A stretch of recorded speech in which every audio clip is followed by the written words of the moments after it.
Hi friends, good morning. Welcome back to సన్నైన్ education channel. Friends, ఈరోజు మనకు TS TET 2024కు సంబంధించి ప్రముఖ తెలుగు దినపత్రిక వెలుగు దినపత్రికలో ఒక అప్డేట్ అయితే రావడం జరిగింది. ఫ్రెండ్స్, ఏంటంటే ఇటీవల గౌరవ ముఖ్యమంత్రి రేవంత్ రెడ్డి గారు విద్యాశాఖకు సంబంధించినటువంటి సమీక్షను నిర్వహిస్తూ త్వరలోనే మెగా డిఎస్సిని నిర్వహించాలని, దానికి సంబంధించినటువంటి ఏర్పాట్లన్నీ కూడా పూర్తి చేయాలని అధికారులను ఆదేశించడం జరిగింది. అందులో భాగంగానే అధికారులు సమీక్ష నిర్వహించుకొని త్వరలోనే టీఎస్ టెట్ 2024ని నిర్వహించి తదనంతరము ఈ యొక్క డిఎస్సి నోటిఫికేషన్ని విడుదల చేసి ఉపాధ్యాయ నియామకాలు చేయాలని వారు నిర్ణయం తీసుకోవడం జరిగింది. అంతేకాకుండా ఈ నేపథ్యంలో ఇటీవల NCT national council for teacher education జాతీయ ఉపాధ్యాయ విద్యా మండలి వారు ఉపాధ్యాయ ప్రమోషన్లకు ఈ యొక్క టెట్ ఎగ్జామినేషన్ క్వాలిఫై ఉండడం తప్పనిసరి చేయడం జరిగింది. సో ఈ నేపథ్యంలో ఇన్ సర్వీస్ టీచర్లు కూడా టెట్ నోటిఫికేషన్ కోసం ఎదురు చూస్తున్నారు. సో కాబట్టి ప్రస్తుతము బీఈడి డిఈడి పూర్తి చేసుకున్నటువంటి అభ్యర్థులు, ఆల్రెడీ ఎవరైతే ఫైనల్ ఇయర్లో ఉన్నటువంటి అభ్యర్థులు వీరందరూ, అదేవిధంగా ఇన్ సర్వీస్లో ఉన్నటువంటి సెకండరీ గ్రేడ్ టీచర్సు, స్కూల్ అసిస్టెంట్గా ప్రమోషన్ పొందేటువంటి వారు కూడా ఈ యొక్క టెట్ నోటిఫికేషన్ కోసం ఎదురు చూస్తున్నారు. వీరందరూ కూడా టెట్ క్వాలిఫై అయ్యాల్సినటువంటి అవసరం ఉంది. ఈ నేపథ్యంలోనే ఏప్రిల్ లేదా మే నెలలో టెట్ అంటూ మనకు ఈరోజు ఒక నోటిఫికేషన్, ఒక స్టేట్మెంట్ అయితే పేపర్లో రావడం జరిగింది. దీనికి సంబంధించినటువంటి ప్రపోజల్స్ని స్కూల్ ఎడ్యుకేషన్లు ఆఫీసర్లు అందరూ కూడా రెడీ చేస్తున్నట్టుగా మనకు తెలుస్తుంది. టీచర్ల ప్రమోషన్స్కు టెట్ క్వాలిఫై అనేటువంటి తప్పనిసరి. వచ్చే 3 నెలలు స్కూల్ ఎగ్జామ్స్ ఉన్నాయి కాబట్టి వీటన్నిటిని దృష్టిలో పెట్టుకొని త్వరలోనే అంటే ఏప్రిల్ లేదా మే నెలలో ఈ యొక్క టెట్ ఎగ్జామినేషన్స్ను నిర్వహించేటువంటి అవకాశం ఉంది. ఎన్నికల డ్యూటీల్లో టీచర్స్ అందరూ కూడా బిజీగా ఉంటారు కాబట్టి అటు టీచర్స్కు ఇబ్బంది లేకుండా మరియు విద్యార్థులకు కూడా కొంత ప్రిపరేషన్కి సమయం ఇవ్వాలనేటువంటి ఆలోచనతోని సమ్మర్లో పరీక్ష పెట్టాలని సర్కారు యోచనలో ఉంది. సో చివరిసారిగా గత ఏడాది సెప్టెంబర్లో టెట్ వేయడం జరిగింది. మెగా డిఎస్సి నేపథ్యంలో మరోసారి నిర్వహించాలని వారు ప్లాన్ చేస్తున్నారు. ఎందుకంటే ఇటీవల మన రాష్ట్ర ప్రభుత్వం గౌరవ ముఖ్యమంత్రి రేవంత్ రెడ్డి గారు త్వరలోనే మెగా డిఎస్సిని నిర్వహిస్తామని తెలియజేయడం జరిగింది.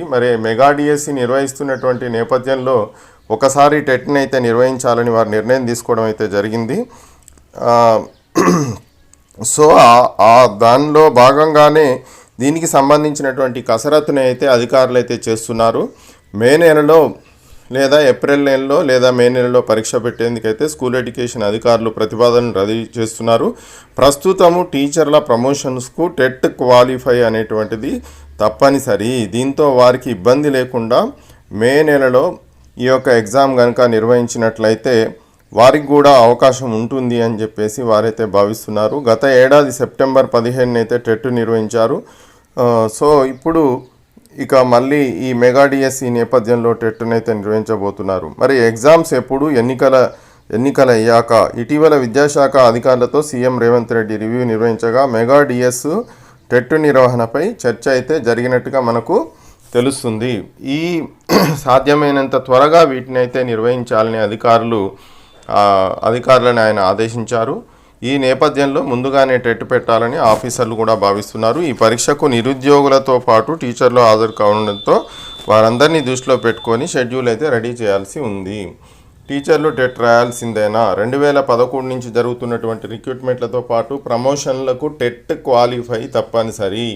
కానీ అప్పట్లో కేంద్రం టీచర్ల ప్రమోషన్లకు 5 ఏళ్లు టెట్ మినహాయింపు ఇచ్చింది. ఆ తర్వాత మరో 5 ఏళ్లు దాన్ని పొడిగించింది. ఈ గడువు 2019తో ముగిసింది. ఈ నేపథ్యంలో గత ఏడాది టీచర్ల ప్రమోషన్ల ప్రక్రియను నిర్వహించేందుకు సర్కారు రెడీ కాగా టెట్ క్వాలిఫై ఉన్నటువంటి వారికే ప్రమోషన్లు ఇవ్వాలని కొందరు కోర్టుకు పోయారు. వారికి అనుకూలంగానే హైకోర్టు కూడా తీర్పునివ్వడంతో ప్రమోషన్ల ప్రక్రియ అయితే నిలిచిపోయింది. ప్రస్తుతము 1,03,000 మంది టీచర్లు పనిచేస్తున్నారు. 1,03,000 మంది టీచర్లు పనిచేస్తున్నారు. 2012, 2017లో మాత్రమే టీచర్స్ రిక్రూట్మెంట్ జరిగింది. అప్పుడు చేరినటువంటి వారు 15,000 మంది మాత్రమే ఉంటారని అధికారులు అంచనా వేస్తున్నారు. వీరితో పాటుగా మరో 10,000 మంది వరకు టెట్ రాసి క్వాలిఫై అయ్యారని చెప్తున్నారు. వీరి మినహా మిగిలిన టీచర్లంతా ప్రమోషన్ పొందాలంటే తప్పనిసరిగా క్వాలిఫై కావాల్సిందే. సో కాబట్టి ఇటువంటి పరిస్థితుల్లో తప్పనిసరిగా ఈ యొక్క టెట్ అయితే రాయాల్సినటువంటి పరిస్థితి ఒక పక్కన ఇన్ సర్వీస్ టీచర్లకు ఉంది. అదేవిధంగా నిరుద్యోగ బీఈడి డిఈడి అభ్యర్థులకు కూడా ఉంది కాబట్టి వీటన్నిటిని దృష్టిలో ఉంచుకొని రాష్ట్ర ప్రభుత్వం త్వరలోనే మరిగా టెట్ నిర్వహించబోతుంది. కాబట్టి అభ్యర్థులందరూ కూడా బీఈడి డిఈడి పూర్తి చేసుకున్నటువంటి వారు మరియు ఇన్ సర్వీస్లో ఉన్నటువంటి secondary grade teachers, language pundits మొదలైనటువంటి వారందరూ కూడా ఈ యొక్క విషయాన్ని గమనించి త్వరలోనే మీ యొక్క ప్రిపరేషన్ని